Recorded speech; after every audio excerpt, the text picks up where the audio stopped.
Surgeon General's advisory talks about isolation and loneliness as being an epidemic and advises people to get into community and join groups.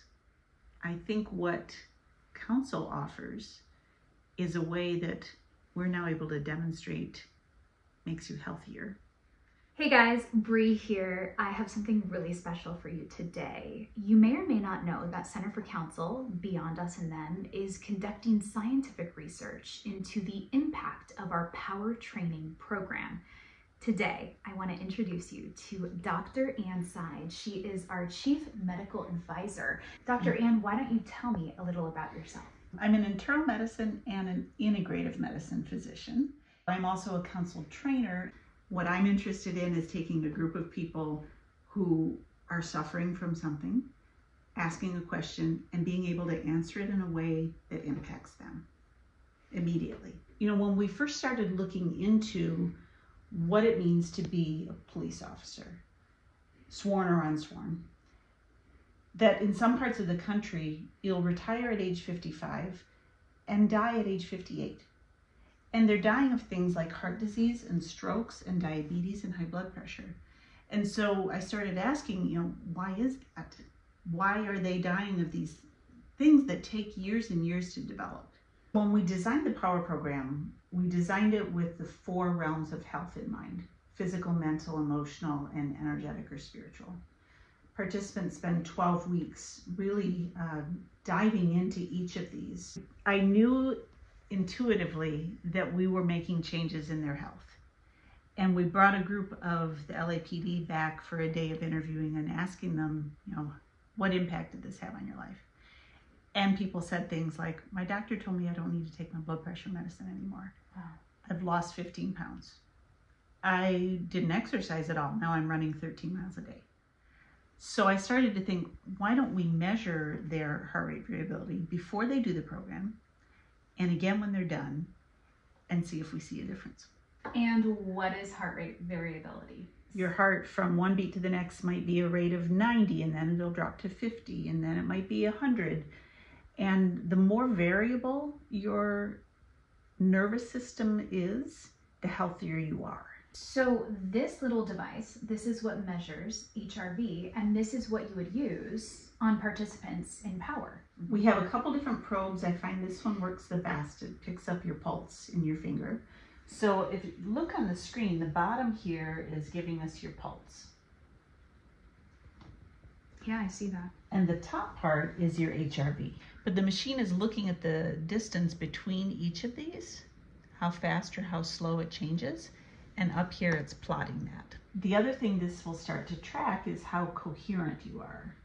And what exactly is coherence? Instead of this sort of jagged all over the place, it becomes this sine wave that's very regular.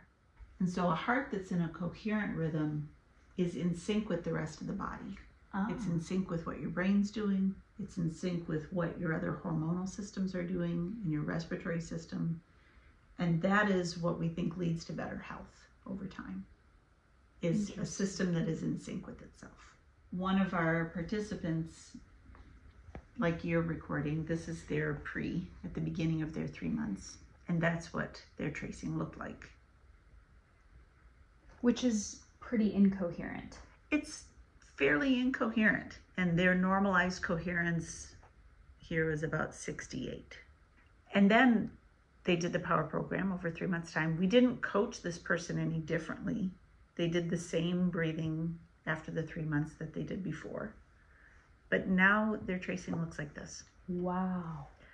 And the coherence has gone up to 87, which is a big leap and pretty surprising.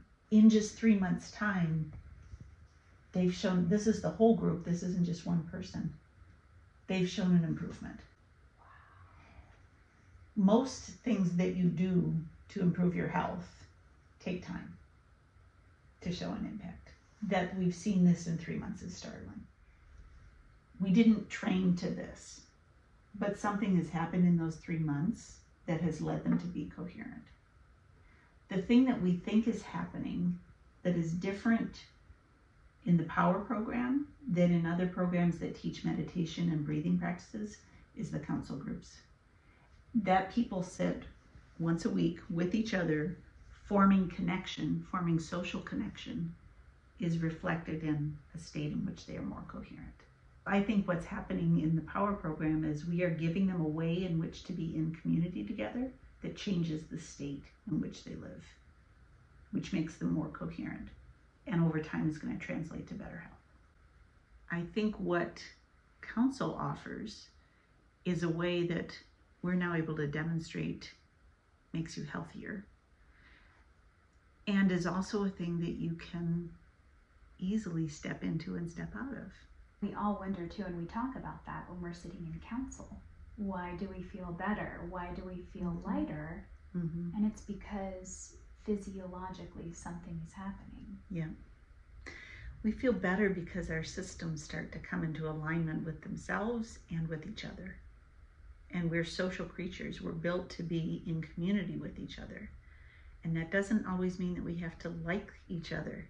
We might disagree, but physiologically, when we live together, when we learn to relate to each other respectfully, it makes us healthier.